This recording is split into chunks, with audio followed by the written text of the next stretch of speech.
शास्त्रीय चरित्र के आगे कामी पुरुष से कापुरुष बन गया है। अंतिम बार तुम्हें देखने की अभिलाषा थी। पिताजी कैसे व्याकुल हैं हम। और यदि तेरा पुत्र भरत अगर तेरा साथ देगा तो मेरी आत्मा उसका भी परित्याग कर देगी। हाय राम हाय राम हाय राम हाय राम।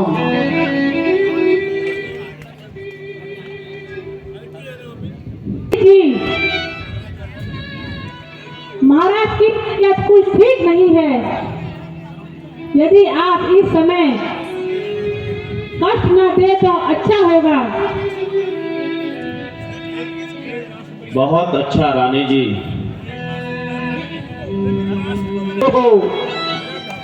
मैं जानता था तुम अवश्य ही मुझसे राम के राज्याभिषेक के बारे में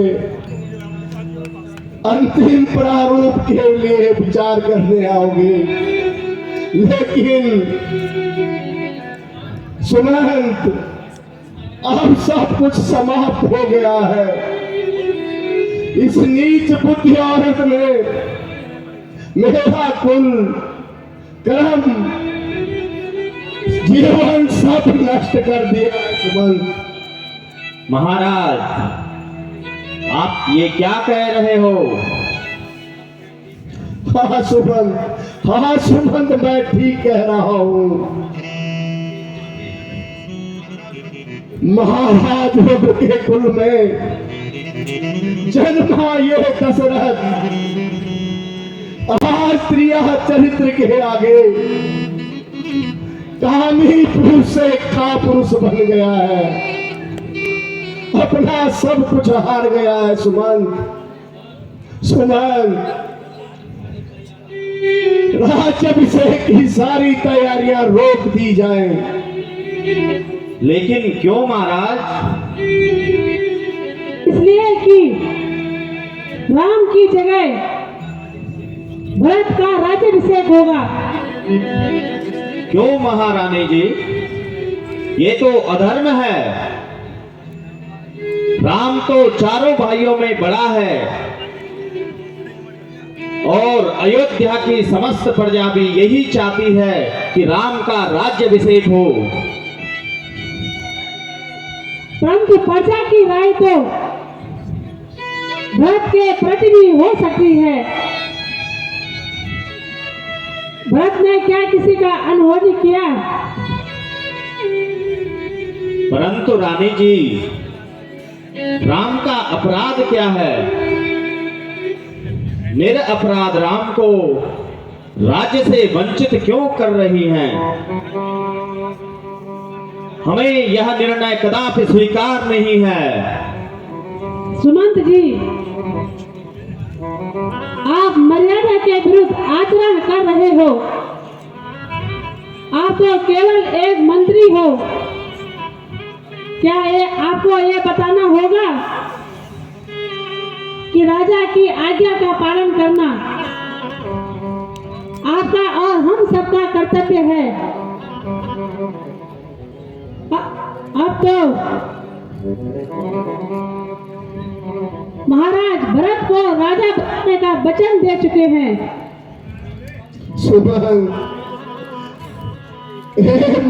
सुमंत इस निर्बुद्धि औरत से जिरह करना व्यर्थ है। मैंने तुम्हें अपना सखा माना है, लेकिन ये मेरे सामने ही तुम्हारा उपहास कर रही है। महाराज, इस कुल के लिए मैं अपना अपहास भी सहन कर सकता हूं। लेकिन मंत्री जी, यदि कहीं पर भी आपकी सलाह की जरूरत हो आपको बुला लेंगे। इस वक्त आप जा सकते हैं और बेटा राम को भेज दीजिए। महारानी जी, आपके इस जघन्य अपराध को इतिहास कभी माफ नहीं करेगा। सुमंत जी, बेटा राम को मेरे पास भेज दीजिए। जो आज्ञा हो महाराज। माता जी प्रणाम। आयुष्मान हो। माता जी, आपने मुझे बुलाया है? हाँ बेटा हाँ। कहिए माँ, मेरे लिए क्या सेवा है, क्या आज्ञा है? अपने पिताजी से पूछ लो। माता जी, पिताजी तो विश्राम कर रहे हैं। तुम उन्हें जगा तो सकते हो।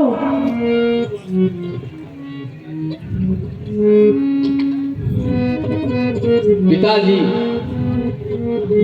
पिताजी, कहिए मेरे लिए क्या आज्ञा है?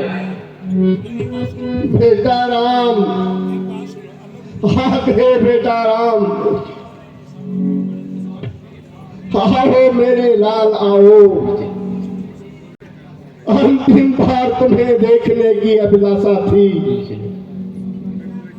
पिताजी, आपका स्वास्थ्य तो ठीक है, आप ये कैसी बातें कर रहे हो? बेटा राम, और पास आओ। जीवन के अंतिम क्षणों में अपने गले से लगा लो।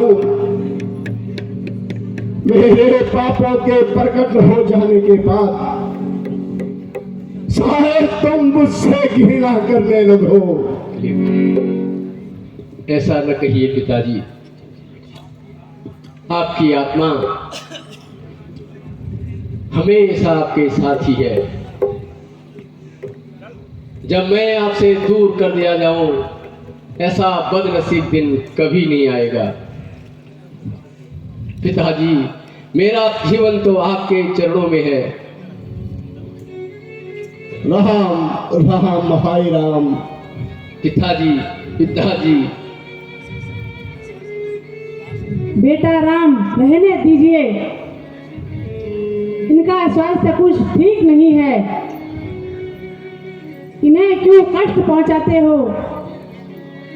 नहीं माँ, मैं तो पिताजी के स्वास्थ्य के बारे में ही पूछ रहा था। उन्हें रहने दीजिए। मुझसे पूछो जो पूछना है। पिताजी, कैसे व्याकुल है हमें माँ बता दी। पिताजी, कैसे व्याकुल है हमें माँ बता दी।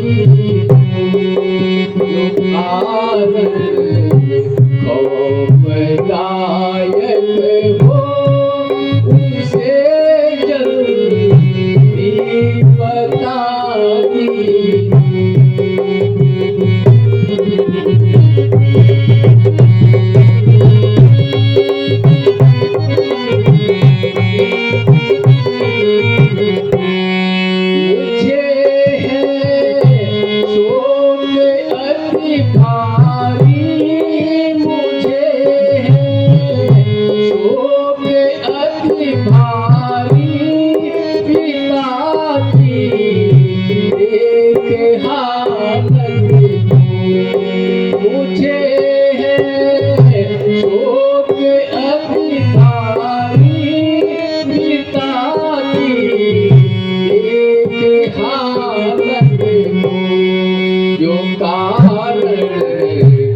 नहीं कुछ कोप का कारण, जो कारण है वो सुन लीजो। नहीं कुछ कोप का कारण, जो कारण है वो सुन लीजो।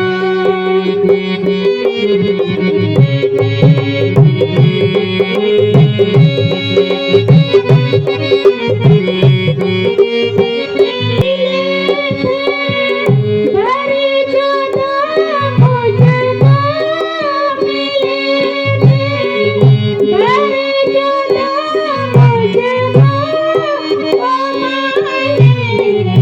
आज राजा से दिया भर एक रघुबर को, भरत को राजपद दीजो।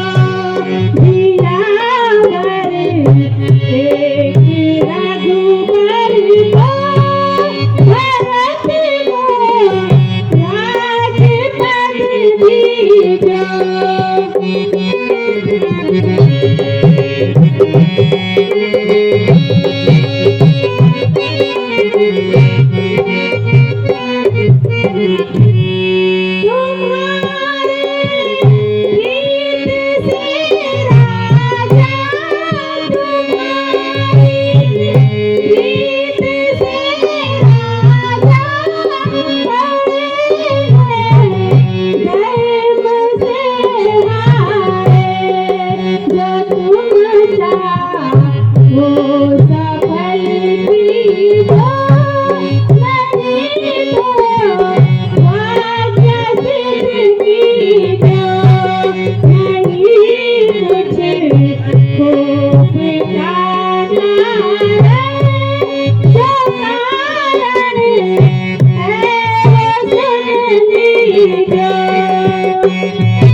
बेटा राम, महाराजा एक बार देवासुर संग्राम में असुर राज संबर के साथ युद्ध करते करते मूर्छित हो गए थे। तब मैंने वहां उनकी बड़ी सहायता की थी, और जब राजा को होश आया तो उन्होंने खुश होकर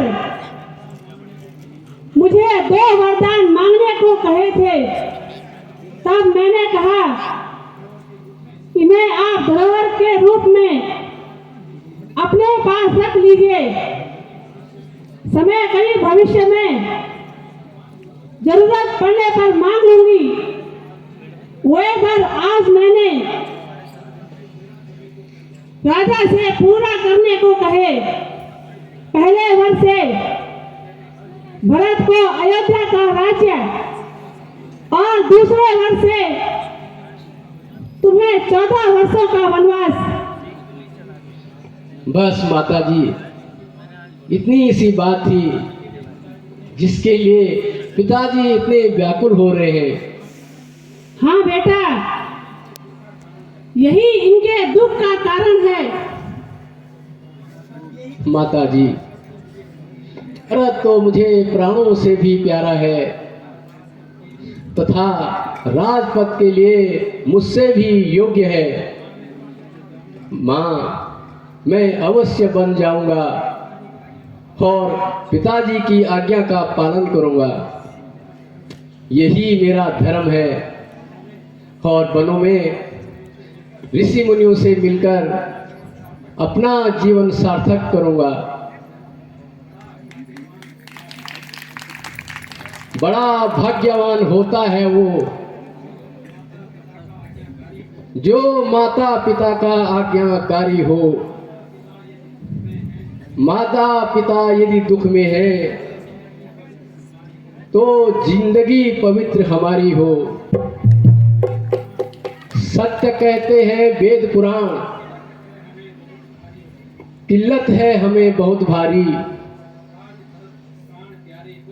राज भरत प्राण प्यारे को कितना आनंद आता है हमें। हाँ बेटा, होना भी चाहिए। भरत भी तुम्हें पिता के समान आदर देता है, और मैंने तो महाराज से इतना तक कह दिया, मेरे लिए भरत और राम दोनों बराबर हैं। माँ, मेरा भरत तो संसार के लिए एक उदाहरण है, परंतु माँ, एक मनोगत दुख मेरे हृदय में रह गया है। पिताजी ने भरत के राज्याभिषेक की बात मुझसे क्यों नहीं की। मैं तो किसी दूसरे के कहने पर भी खुशी से राज्य भरत को दे देता। मैं वैभव सज्जन यहाँ की सीता तक को भी, और यहाँ तक कि अपने प्राणों का भी त्याग कर सकता हूँ। हाँ बेटा, इसमें ऐसी बात क्या है। और फिर 14 वर्ष तो यूं ही बीत जाएंगे जैसे 14 पहर, और तुम्हें तनिक भी कष्ट नहीं होगा। और दिन बीतते क्या देरी लगती है। 10 और 4 14, और इस प्रकार एक दिन तो कल का भी कम हो जाएगा, और धीरे धीरे सारे दिन ऐसे कट जाएंगे। माता जी, यह तो एक छोटी सी बात है, देव न करे ये इससे भी कठिन कार्य पड़ जाए तो हम रघुवंशियों की जान प्राण और प्राणों के साथ होती है। बेटा राम, आओ, मैं तुम्हें अपने गले लगा लूं, क्योंकि अब मेरा अंतिम समय आ गया है। ऐसा न कहिए पिताजी। माताजी, अब मुझे बन जाने की आज्ञा दीजिए। हाँ बेटा, अब विलंब करना उचित नहीं है, क्योंकि महाराज तुम्हें देखकर और भी दुखी हो रहे हैं। अच्छा माता, प्रणाम। आयुष्मान बेटा। अच्छा।